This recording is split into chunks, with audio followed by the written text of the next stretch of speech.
everybody, it's Emily, the Crazy Worm Lady. I'm here today with our VermiBag for an update. I posted a video the other day adding some additional worms in here, and I wanted to see how they were getting along.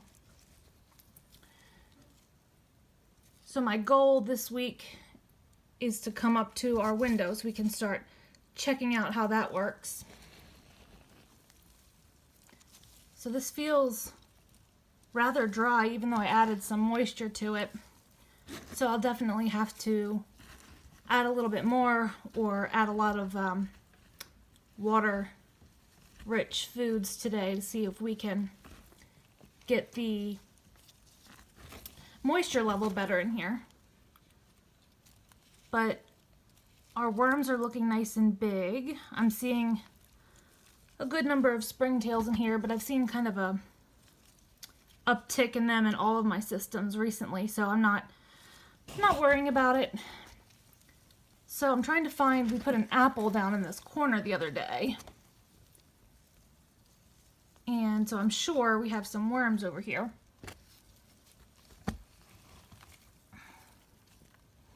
Okay, here's our apple.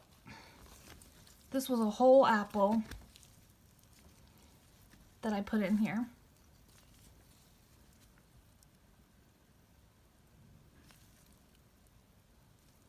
And there are some worms hanging out here.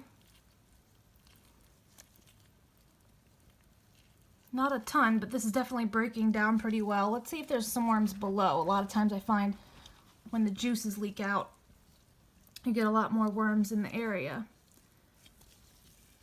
I'm not seeing a ton of that either. Wondering if the dryness of this bin has anything to do with the lack of worm activity.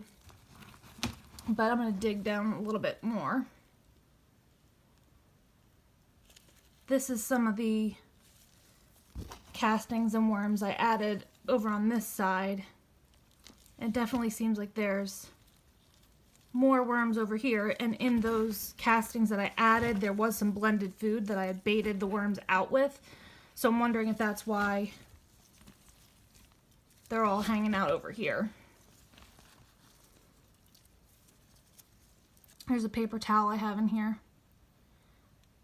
The paper towels really do break down well. A lot of people aren't sure about adding them, but they definitely eat through it. It absorbs the moisture from the food and the worms kind of go to town. But I'm going to dig down a little bit deeper in here and see if these worms are still hanging out in the initial kind of bedding that I put them in, which was the contents of a Rubbermaid tote.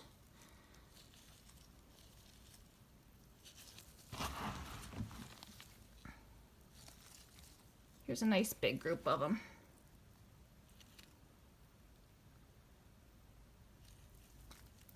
They're looking really nice. I think the goal now is definitely just going to be to get some moisture in here, and hopefully it will then take off. So let me grab some food. We will feed this bin up, and that will be our update for today.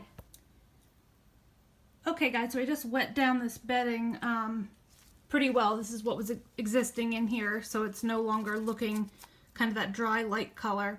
And I'm going to do something I typically don't do, which is add water from my food, like what's drained off when I thawed it. I think that'll add a little bit of extra moisture and also some sweetness that the microbes will feed off of, because those microbes and the bacteria are actually what the worms eat. So anything to get them excited right now I think will be good. So I'm not going to feed all of this food. I'm going to split this between some bins. But my worms always love avocado. So I'm going to actually break this open. This avocado went bad on me. So I'm going to break this open so that they can get to it quicker. Leave the pit in. Why not? If I can get this sticker off. There we go. And I'm going to add an orange as well. Again, another thing that is not typically viewed as good to be in the worm bin, but I've been experimenting with it. My worms have been doing fine. So I'm just going to put one over in this corner. What else do I have in here? Looks like some more pieces of apple.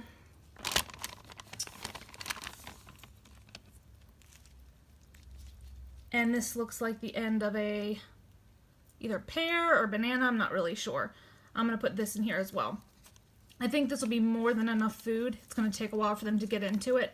But I think with the liquid that I added in here, that will definitely get them going. So I'm going to move this food out of here, and we will top this off with some more bedding and moisten it down for the day. Okay, so I'm going to add a good bit of shredded cardboard today. And I was talking to Tom, who developed this system and sent this to me. And he said what he's been doing is sloping his food and bedding up so that he reaches the level of the window to kind of showcase how it works. So I'm going to take this piece of avocado. I'm going to put this right up, if you can see, right up against this window. And then cover it with this bedding. Kind of move this bedding up because we know it will start to fall some. The levels always, you know, go down. But that has our window completely covered.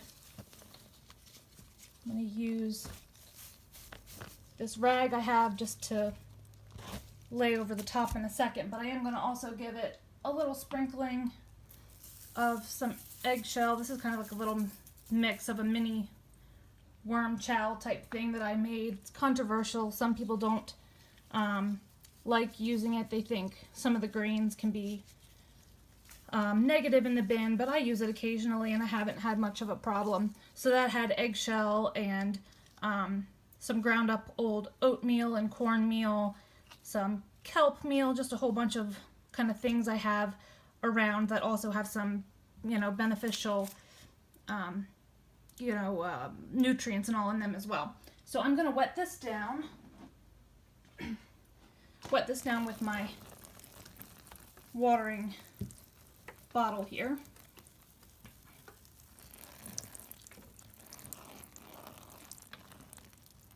And I am noticing some mites in here, which are not bad per se, but as I've said before, I'm just not a huge fan of them. So I'm going to sprinkle the top with some neem cake. I found that that's been working pretty well for me in some of my other bins in reducing the number of mites.